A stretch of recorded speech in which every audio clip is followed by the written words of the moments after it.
My parents said, "Don't come to Thanksgiving. Your daughter is embarrassing. Your sister needs a drama-free day."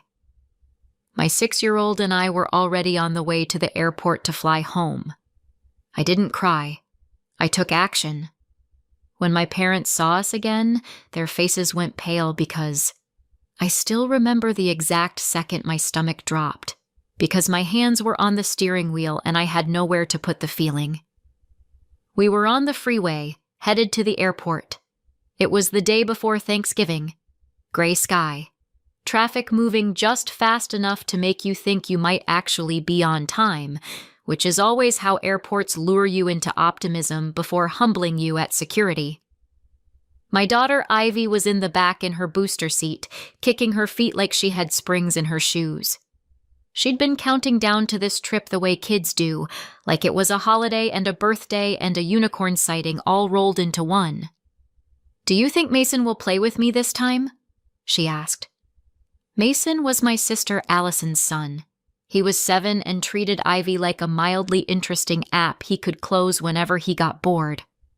"I'm sure he will," I said, in the voice mothers use when they're lying for peace. "And Paige is going to show me her new Barbie," Ivy continued, undeterred. Paige was Allison's daughter, 9, and already practicing the kind of facial expressions you see in people who review restaurants for a living. Ivy hummed to herself, hugging the little stuffed fox she'd insisted on bringing so he can have Thanksgiving too. She'd made place cards at school, actual little folded pieces of paper with our names and drawings of turkeys that looked like they'd survived a small explosion. She was excited to see her grandparents. She kept saying Grandma's house like it was a magical location with enchanted snacks. I was hopeful, not in a naive way, more in a maybe this year everyone will behave like adults for 4 hours way. A cautious, fragile optimism, like balancing a glass ornament on a moving bus. My phone rang. The screen lit up with Mom. I smiled automatically, because apparently my nervous system hadn't gotten the memo that I was allowed to be wary. "Hey," I said, tapping the button and putting it on speaker. Because I was driving, and also because I'm not trying to get pulled over for holding my phone like a teenager filming a TikTok. "Hi, Sarah," my mother said. Her tone was careful. Too careful, like someone trying to move a vase without letting you hear it scrape. I glanced in the rearview mirror. Ivy was looking out the window, mouth open a little, relaxed, happy. "Hi, Mom," I said, still light. "We're on the way. I think we're going to make it with—" "Listen," she cut in, and my optimism shattered into tiny glittery pieces. There was a pause, just long enough for my brain to go, "Something's wrong." "We've been talking," she said, "and we think it's best if you don't come this year." I actually blinked, like my eyes could reboot the sentence. "What?" I said. "It's just," she continued, like she was explaining the weather. "Your daughter is embarrassing. We don't want her there. Allison needs a drama-free day." There are moments where you can feel your body make a decision without consulting you. Mine decided, right then, that if I stayed on the road, we were going to end up inside someone's trunk. My hands tightened on the wheel. I flicked on my hazards and eased onto the shoulder, half parking, half abandoning the concept of traffic laws out of sheer survival. If my car had feelings, it would have sighed and said, "Here we go." Ivy's voice came from the back seat, small and immediate. "Mom?" I stared straight ahead at the blurred line of the road. My mother was still talking through the speaker, but my brain had zoomed in on one thing. Ivy heard it. The second I realized that, I tapped the screen and took the call off speaker so fast it was basically a reflex, like snatching a knife off the floor before a child steps on it. "Mom," I hissed, because whispering makes everything better, apparently. "I'm driving. Ivy is in the car. We're on the way to the airport. What are you talking about?" "You heard me," my mother said, and the careful tone vanished like it had never existed. "It's better this way." I looked in the mirror again. Ivy wasn't kicking her feet anymore. She was just staring straight ahead, Fox hugged tight to her chest like it was armor. I didn't trust my mouth to stay safe in front of her for even one more sentence. "Hold on," I said, clipped. "1 second." Then I leaned back just enough to keep my voice gentle for Ivy. "Sweetheart, stay buckled. I'll be right outside the door." Before she could answer, I was already out of the car, door shut, cold air, highway roar, 1 step away from my kid, 1 step closer to the truth. I lifted the phone again. "Okay," I said, low and steady. "Say it again." My mother didn't even pretend to soften it. "Allison doesn't want the stress.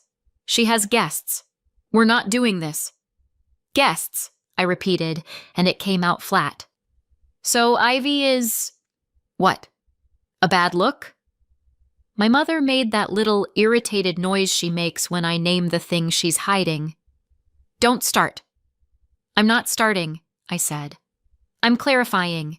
You just told me my 6-year-old is embarrassing."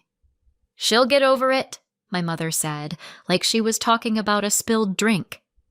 A car blasted past, wind tugging at my coat. I stared at my own door like it was the only solid thing in the world. "We already have flights," I said. 1 sentence. No begging. "We're literally on the way?" "And now you're not," she snapped. "Allison needs a drama-free day." There it was again. Drama-free. Like my child was an unregulated substance. I swallowed. "So that's it?" "It's better this way," my mother said, final. "We'll see you another time." A pause hung there, just long enough for me to wait for the part where she said, "I'm sorry." She didn't. She did what she always did when I didn't immediately fold myself into whatever shape she needed. She ended the call. I stared at the dark screen for half a second, like maybe it would light back up and say, "Just kidding. I love my granddaughter. I've lost my mind." It didn't. So I did the only thing left. I called the person whose comfort apparently ran the holiday calendar. Allison picked up on the second ring. "What?" she said, already annoyed, like I'd interrupted something important. Breathing, probably. "Did you tell Mom not to let us come?" I asked. "Because of Ivy?" A beat, then a sigh. One of those sighs designed to make you feel embarrassing for speaking at all. "Sarah," Allison said, "I have people coming." "People," I echoed. "Justin has clients," she added quickly, like that made it noble.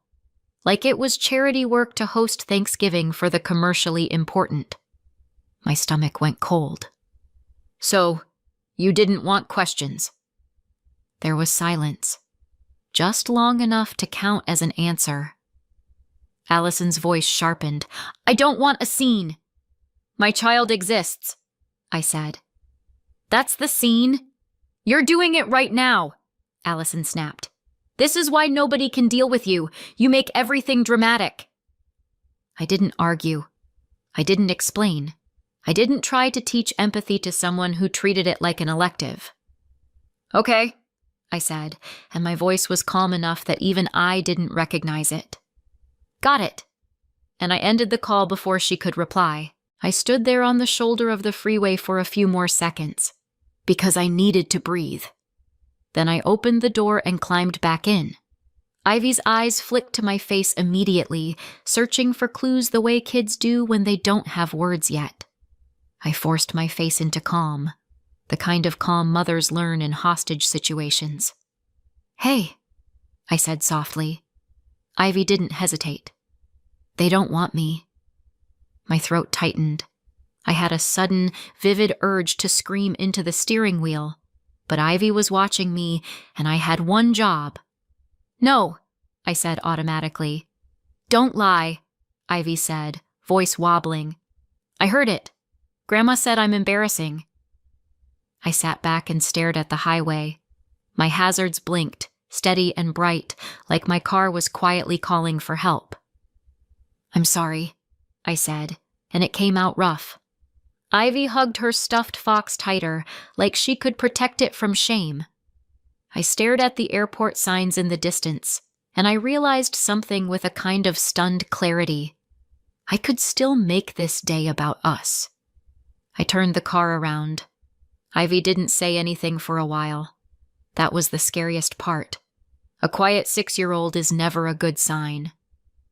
I drove us to an ice cream shop because I didn't know what else to do with a broken heart and a child who still believed in grandparents. "Pick whatever you want," I said. "2 scoops." She looked at me. "Even sprinkles?" "Especially sprinkles," I said. We sat by the window. Ivy stared at her sundae and didn't eat it. Then I noticed the table next to us, an older couple, their daughter, and a little girl about Ivy's age. They were just together. Easy. Like nobody had to earn their place. My throat tightened. I looked away fast, like that would stop it. It didn't. The older woman leaned over, gentle. "Hey, are you okay?" I opened my mouth to say, "Fine." Nothing came out. Ivy sniffed beside me, quiet, like she was trying to be small enough to not cause trouble. The older woman looked from Ivy to me and softened. "Would you two like to sit with us?" Before I could answer, their little girl slid off her chair and walked over to Ivy. "I'm Mia," she said. "Do you like unicorns?" Ivy blinked. "Yeah." "Come on," Mia said, and Ivy followed her to the play corner like her body remembered how to be a kid. The older woman smiled. "I'm Barbara. This is Walter, and that's our daughter, Julia." "Sarah," I said. "And Ivy." Barbara didn't lean in like we were about to do a deep dive. She just nodded toward the play corner where Ivy and Mia were already arguing over a plastic spoon like it mattered. "She's got a good kid vibe," Barbara said, like that was all she needed to know. Walter slid a napkin toward me without making it a thing. Small gesture. Big impact. Julia gave me a quick, sympathetic look and said, "Holidays can be a lot." I let out a breath that wasn't quite a laugh. "That's one way to put it." Barbara watched me for a second, quiet, not nosy, and asked gently, "Are you okay?" I should have said yes. I should have said, "Just tired," and moved on like I always do. But my mouth betrayed me. "Not really," I admitted. And then, because the dam was already cracked, one sentence slipped out. "We were supposed to fly home for Thanksgiving, and my mom called and told us not to come." Barbara's expression changed. Not dramatic, just immediate. "Because of Ivy?" Julia asked, softly, like she already knew the answer, but didn't want to assume. I stared at my hands. "Yeah." Walter's jaw tightened. Barbara's voice dropped, careful. "What did she say?" I hesitated. Then I swallowed. "That Ivy was embarrassing." Nobody spoke for a beat. Barbara didn't ask for a life story. She didn't demand details. She just said, quietly, like she couldn't help it, "How could anyone say that about a child?" And that was the problem. Because the real answer wasn't one sentence. It wasn't just one phone call. And I had no idea where to even start. Barbara and Walter were watching me like they were waiting for the rest of the story, and I realized I'd never actually said it out loud to people who weren't already committed to misunderstanding me. So I did what I always do when I'm about to say something painful. I made a joke. "My family's big on tradition," I said. "Like turkey and stuffing and pretending I don't exist unless my sister needs an audience." Julia let out a short laugh that sounded like it surprised her, like she recognized the coping mechanism. Barbara didn't laugh. Not because she didn't get it, because she got it too well. "You have a sister," she said. "Older," I said. "Allison." Just saying her name made my shoulders tighten. Allison was the right daughter, the one who didn't cause problems, mostly because she never had to ask for anything. It was handed to her like a crown. Growing up, Allison's achievements were framed. Mine were acknowledged, if nobody was busy. If Allison got an A, my parents said, "That's our girl." If I got an A, my parents said, "Good, keep it up." If Allison cried, the house rearranged itself around her. If I cried, my parents said, "Don't start." As adults, Allison married Justin, a man my parents approved of like they were on the judging panel of a reality show called America's Next Acceptable Son-in-Law. Justin shook hands like he meant it. He wore button-down shirts. He laughed at my dad's jokes. He fit into my parents' world like a puzzle piece they'd ordered online. Allison had Mason and Paige, and my parents turned into the kind of grandparents you see in commercials. The kind who baked cookies and posted pictures and wrote captions about blessings. When Mason was born, my mother announced it like the royal family had produced an heir. When Ivy was born, my mother said, "Well, that's going to be hard." I didn't say that to Barbara and Walter. Not yet. Because the thing is, my parents weren't villains in a movie twirling mustaches. They weren't cruel every second. They could be sweet sometimes, in small, confusing bursts. A birthday card, a toy mailed once, a "tell Ivy I love her" tacked onto the end of a phone call like a spare thought. Just enough to keep me hoping. Just enough to keep me trying. Ivy's father, my ex, was a relationship I thought would become a life. He smiled in photos. He could be charming in public. And then, quietly, behind closed doors, the charm curdled. I won't go into details, you don't need them. What matters is, it became abusive. And one night I packed a bag, buckled a much smaller Ivy into her car seat, and drove to my parents' house because I genuinely thought this is what family is for. I pictured a door opening and my mother pulling me in and saying, "You're safe." What I got was my mother looking at the bag and saying, "Are you sure?" And my father, half awake, blinking at me like I'd shown up with a raccoon. "He seemed fine," my mother said. "You've always been sensitive, Sarah." Sensitive. Another family motto. I told them the truth as carefully as I could. I said, "He's not who you think he is." And my mother said, "Don't dramatize." They let us stay. That's the part I used to focus on, like it excused everything else. But staying felt like living inside a warning label. Nobody screamed at me. Nobody threw us out in the snow. It was subtler than that. It was the way my mother would sigh when Ivy cried like the sound was personally offensive. It was the way my father would look at the TV when I talked, as if eye contact might obligate him to care. It was the way my mother would say things like, "You know it's going to be harder doing this alone," and "It's a shame things didn't work out," as if the problem was the aesthetic of my life, not the safety of it. Once, I said, quietly, carefully, that I was relieved I wasn't married to him. I meant it practically. Divorce is expensive and exhausting. My mother stared at me like I'd confessed to a crime. "Families figure it out," she said. "People don't just leave." I remember thinking, yes, they do. I just did. But I didn't say that. I swallowed it. I told myself my mother was old-fashioned. I told myself she didn't understand abuse. I told myself she wanted what was best. I told myself a lot of things. Then came the part that made everything crystal clear in hindsight. One afternoon, my mother mentioned company coming over. People from church. Neighbors. Nice people. And she said, "Why don't you take Ivy out for a bit?" Not because Ivy needed fresh air, because my mother didn't want to explain me. I took Ivy to a park and watched her wobble on a slide and thought, at least she's happy. I told myself it was temporary. It was always temporary, until it wasn't. I started applying for jobs like my life depended on it, because it kind of did. My parents didn't say, "You have to leave." They said things like, "So what's your plan?" And "You can't stay here forever." And "You don't want to get stuck."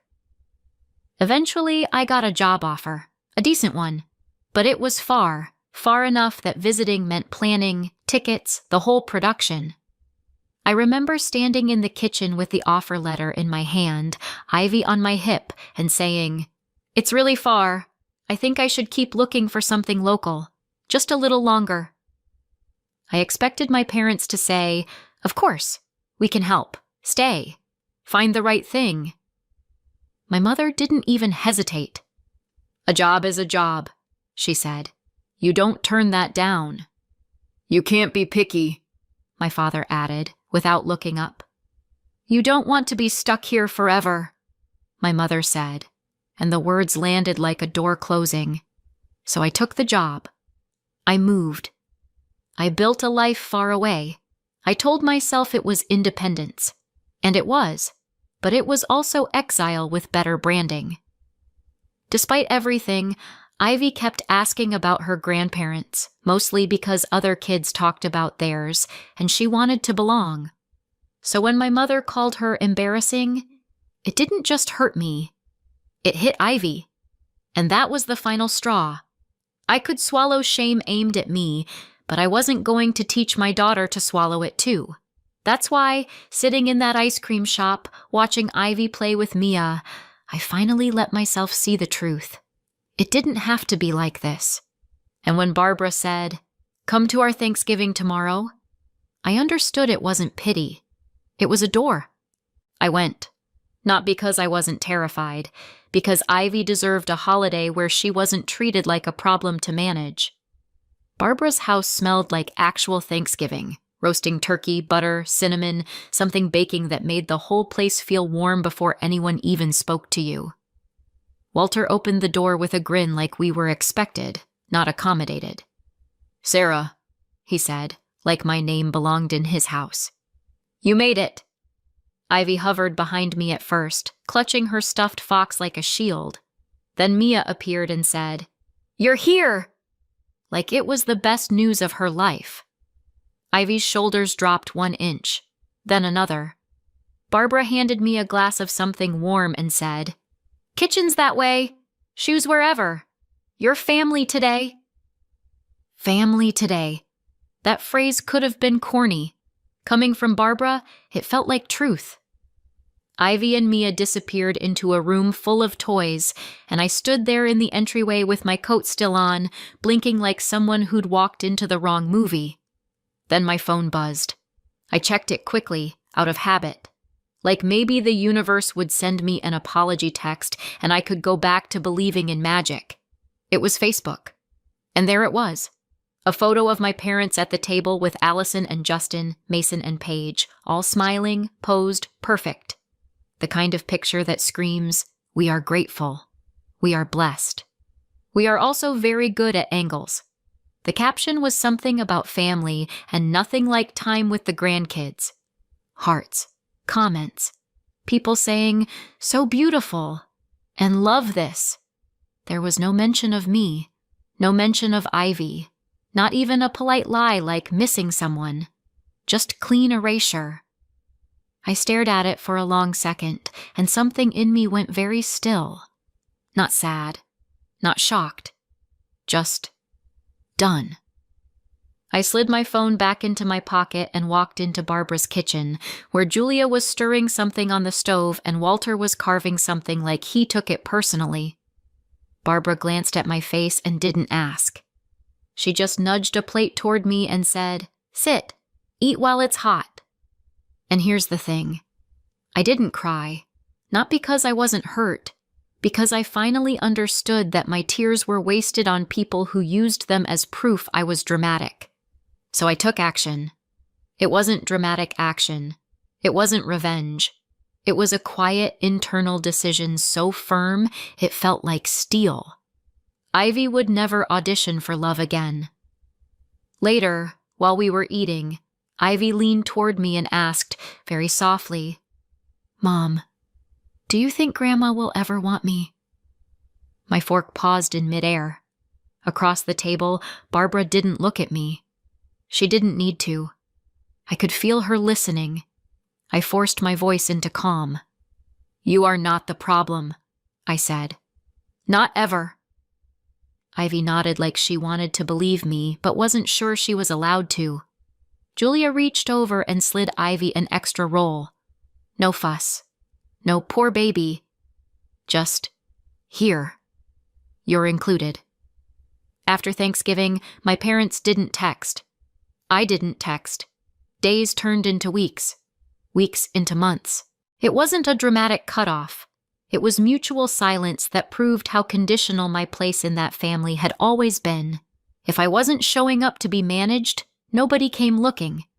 Meanwhile, Sunday dinners at Barbara and Walter's became normal. Every week, 5 o'clock. Like a standing appointment with safety. Slowly, Ivy's drawings started appearing on their fridge. A kid cup stayed in the cabinet like it lived there. Mia would save Ivy a seat without being told. Walter would ask Ivy about school like her answer mattered. One Sunday, Ivy spilled apple juice on the table. I flinched. Because my body still expected sighs and eye rolls, and honestly, Sarah. Barbara just grabbed a towel and said, "It's a table. It's been through worse." Walter nodded solemnly. I once spilled gravy on a Thanksgiving centerpiece in 1998. The family survived. Ivy giggled. A real giggle. Dry humor is how I survived my childhood. Warm humor is how Ivy was healing. And then, one afternoon, it happened. Ivy was running toward Barbara in the kitchen, arms open, and she shouted, "Grandma Barbara!" I stopped breathing. Because I expected correction. I expected discomfort. I expected someone to say, "Oh no, sweetheart, I'm not your—" Barbara turned, opened her arms, and said, "There's my girl." Just like that. Walter looked up from the newspaper and said, "Hey, kiddo." And Ivy beamed. I went to the bathroom and stared at myself in the mirror for a full minute because my eyes were wet and I was furious at how unfair it was that love could be that easy if people simply chose it. That week, I updated the documents that mattered. School pickup, emergency contacts, medical permissions, and a guardianship plan. Quiet, legal, permanent. If anything happened to me, Ivy would go to Barbara and Walter. Not my parents, not Allison, not Justin. It was the most adult sentence I'd ever written, and my hand didn't shake once. Julia and I got closer too. Not in a sit and discuss our feelings for 3 hours way. In a real-life way. We swapped childcare once. Then again, we vented while the kids played. It started to feel like sisterhood without either of us naming it. Then Julia invited me to a single-parent play meetup she ran once a week at a community center. "It's low stakes," she promised. "Kids play. Adults pretend they remember how to socialize." That sounded like my kind of nightmare, so I went. And that's where I met Lucas. He walked in with a little boy, Leo, who had a cowlick and the serious expression of a child evaluating whether this place had snacks. Lucas wasn't flashy. He didn't walk in like he was auditioning to be everyone's favorite dad. He just noticed things. He held the door for a mom juggling a stroller. He picked up a dropped sippy cup like it wasn't beneath him. He nodded at Ivy like she was a person, not an accessory to me. It didn't happen all at once. Lucas became a steady part of our routine, then our life. Ivy and Leo clicked. Sundays at Barbara and Walter's became normal. A year passed, quiet, solid, and somehow, without fanfare, we ended up planning a wedding. 1 year after the Thanksgiving that started it all, my life looked nothing like it used to. I was engaged to Lucas. Ivy had Leo and Mia like built-in best friends. Barbara and Walter weren't nice people we met once. They were family. My biological family had been silent for a year, so when Mom's name lit up my phone, I stared at it like it might bite. Lucas looked up. You okay? Define okay, I said, and answered. Sarah, my mother said, careful, controlled. The same tone from the highway. I hear you're getting married. Yeah. A beat. Then the real reason. Where is our invitation? I kept my voice calm. You're not invited. Silence. Then outrage, like I'd broken a law. What do you mean you're not inviting us? I mean exactly that. This is ridiculous, she snapped. What was ridiculous, I said, was you calling my 6-year-old embarrassing. Don't start, she warned. I almost laughed. Muscle memory. I'm not starting, I said. I'm finishing. She hung up. Then the pressure came in waves. Calls, texts, relatives I hadn't heard from in years, suddenly discovering my number like it was a hobby. You can't not invite your parents. Be the bigger person. Family is family. I explained once. One sentence to one person. They rejected Ivy. She heard it. The line went quiet after that. Then the voicemail arrived.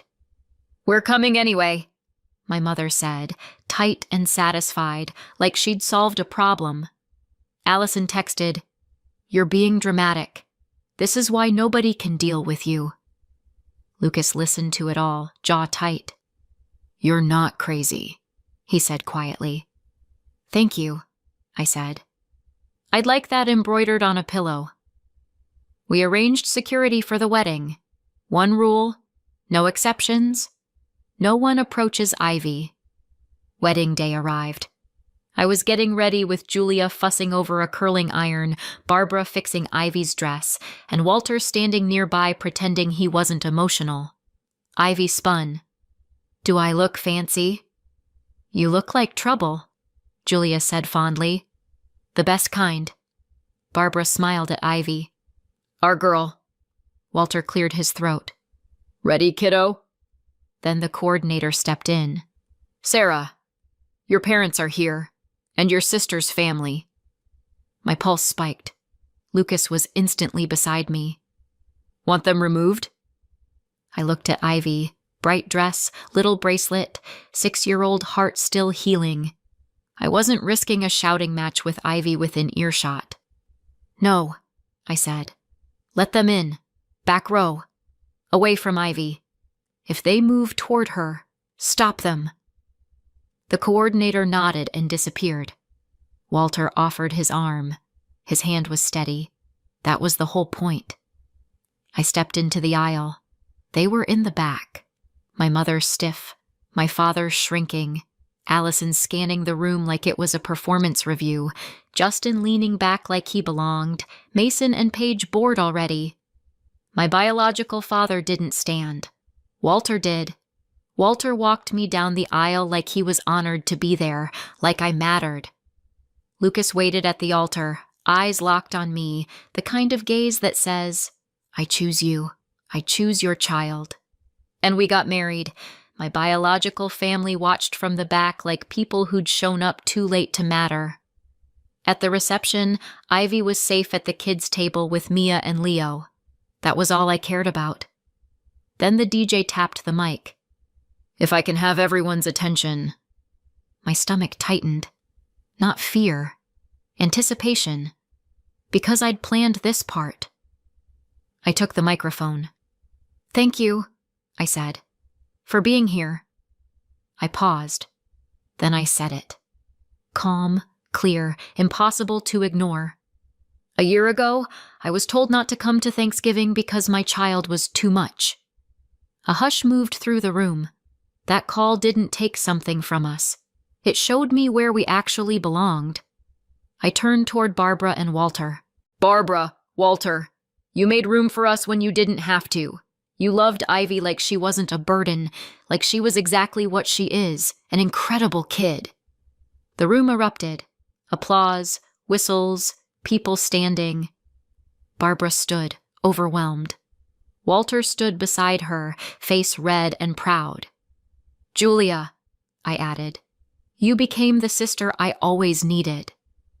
More applause. Then I looked at the back row. My mother's face had gone blank. Allison looked stunned.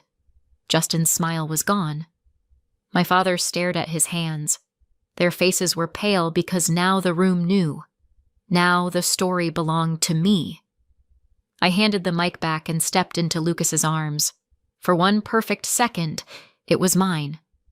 Then my mother shoved her way through the crowd. "What did you just say?" she hissed. "The truth," I said. "You humiliated us," she snapped. "You humiliated a 6-year-old. I'm just matching energy," I replied. Her eyes flashed. "That's my granddaughter." I kept my voice low. "You rejected her." "We did not," she started. "Stop," I said, and the word landed like a door closing. "You said she was embarrassing." She tried the last weapon she had. "You can't keep her from us. We have rights." And that's when I dropped it. "If anything happens to me," I said evenly, "Ivy goes to Barbara and Walter, not you." My mother actually staggered. "You... what?" "You're not listed anywhere that matters," I said softly. My father's eyes filled. Allison looked furious. My mother spun toward Ivy like she could still reclaim something. "There you are," she called, voice suddenly sweet. "Come here, sweetheart." Security appeared instantly and blocked her. Walter stepped in too, quiet, immovable. Julia was already moving Ivy away. Barbara reached her first, calm and practiced, like this wasn't the first time she'd protected a child from grown-up chaos. My mother's voice rose. "This is my family." Walter's voice stayed low. "Not today." I looked at my mother and felt something settle. Calm. Final. "I don't hate you," I said quietly. "I've just stopped waiting for you to be different." Then I nodded to security. "Please escort them out." They were removed. My mother kept looking back like she expected me to chase her. I didn't. I crouched in front of Ivy. "You okay?" Ivy frowned. "Was that Grandma?" "That was someone who doesn't get to hurt you anymore," I said. Ivy blinked, then asked, "Can I have cake now?" I let out a shaky laugh. "Absolutely." And I went back to my wedding. The next morning, my phone was full of messages from people who cared more about tradition than a child's feelings. I deleted them. Then one message came in from Aunt Denise. "I heard what happened. I'm proud of you. Protect Ivy. You're doing the right thing." I stared at it for a long time. Then I typed back, "Thank you." And for the first time in my life, I meant it when I thought, I'm free. So what do you think? Did I go too far? Or was this the only way to protect Ivy? Tell me in the comments and subscribe for more stories.